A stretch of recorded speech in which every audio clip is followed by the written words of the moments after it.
शास्त्राप्रमाणे आले ते. आणि अर्धवट ज्ञानी याची लक्षणं काय, ते शांत बसणारच नाही.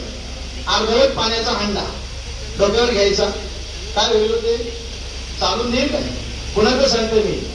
हांड्यातच सांगतोय. म्हणून आपण हांड्याकडे बघायचंच नाही, आपलं काम चालत राहायचं नुसतं. अर्धवट शक्तीचा बैल, कारण काय होतं, त्याला शेप नसते. माशा अंगावर बसला का त्याला ते माशा उचकवता येत नाही शेप नसल्यामुळं. मग तो कल्पा तिकडून धाव तिकडून धाव तिकडून धाव, कुठल्या बैलाला शांत बसून देत नाही. का? त्याला शेप नसल्यामुळं. अरे तुला नाही, तुझा दोष आहे, दुसऱ्याचा काय? तू दुसऱ्याला का धक्का मारतो उगत? अरे बरोबर, मला मासा त्रास देतो त्याला का नको?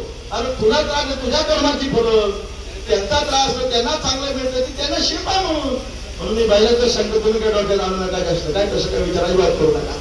आणि अर्धवट ज्ञानी हा शांत बसणार नाही. कुठं दिसला बस तर त्यांनी वळचल करायला सुरुवातच केली म्हणून समजा. म्हणून तिकडे लक्ष द्यायचं नसतं, आपण आपल्या मार्गाने चालायचं असतं. हाच एक श्री हरी मंदिराचा जास्त मोठा गुण आहे की कोणी निंदा कोणी वंदा आम्हा स्वहिताचा धंदा. बस कोणी काही म्हणा, कोणी कसंही म्हणा, आम्हाला बाकी ते काही कळत नाही. आमचं एकच म्हणणं आहे की आम्ही ज्या मार्गाने चाललोय त्या मार्गाने चालणार, कारण आम्हाला सद्गुरू पद्मनाभांचा आशीर्वाद आणि या भारती बरोबर यांचं मार्गदर्शन आहे. या हेतूने आम्ही चालत राहणार. असं कार्य या श्री हरी मंदिराचं चालू आहे.